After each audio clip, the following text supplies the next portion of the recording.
रायगढ़ जिला के जमो नरेगा कर्मचारी अधिकारी मन कलम बंद और काम बंद करके सामूहिक हड़ताल में अनिश्चितकालीन धरना प्रदर्शन में अपन व्यस्तता ल देवत हैं। जहां नरेगा कर्मचारी स्टाफगढ़ के द्वारा में हफ्ता भर ले अधिक समय ले मिनी स्टेडियम रायगढ़ में अपन हक और नियमितीकरण समांतर वेतन पगार पाए के खातिर में आज सोमवार के दिन में रैली जुलूस के साथ में भारी संख्या में उपस्थित होकर के मुख्यमंत्री के नाम रायगढ़ कलेक्टर जिला पंचायत दरबार में नियमितीकरण के खातिर में सामूहिक ज्ञापन ला घलौ सौंपीन है। जहां हफ्ता भर ले कलम बंद काम बंद करके सरकार ला अपन हक और मांग के खातिर में नरेगा स्टाफगढ़ कर्मचारी मन मिनी स्टेडियम रायगढ़ ले रैली के रूप में हुंकार मार के रायगढ़ शहर के चौक चौराहा गली सड़क डाहर में भूपेश सरकार के ऊपर में अपन मांग के खातिर में नारा लगा करके रैली के महा आयोजन में अपन सहभागिता ला घलौ दर्शाइन है। जहां रायगढ़ जिला के सब्बो ब्लॉक क्षेत्र में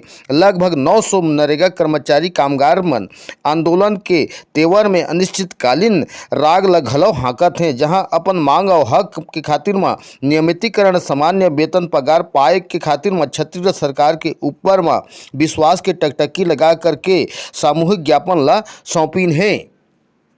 रायगढ़ जिला क्षेत्र के आसपास के जानकारी हाल चाल पाए के खातिर में हमारे चैनल संग जरूर जुड़ा। छत्तीसगढ़िया 24 घंटा से मैं ब्यूरो प्रमुख केशव महंत रायगढ़।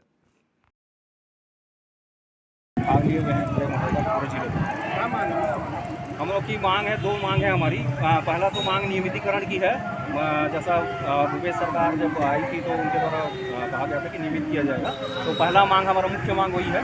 दूसरा ये है कि नियमितीकरण की प्रक्रिया अगर कर रही है तब तक के लिए हमको पंचायत कर्मी का दर्जा दिया जाए। सारे अधिकारी कर्मचारी मनरेगा के जितने कर्मचारी का उसमें फिर एक क्रम और हमारा बचता है। उसमें हमारे जो रोजगार सहायक है, ग्राम रोजगार सहायक, उनको ग्रेड वेतन नहीं है, उनके पास एक मुफ्त वेतन दिया जाता है उनको, है ना। तो जो कि इनकी सैलरी है 4000 और 5000 इनकी सैलरी रखी गई है, जो कि आज के दिहाड़ी मजदूर जो है हमारे, है ना, उनको अगर 204 रुपये मिल रही है तो उनको अगर गिनेंगे तो 6000 रुपये उनका ऐसे ही बनता है, जबकि इनका मूल वेतन 4000 और 5000 रुपये।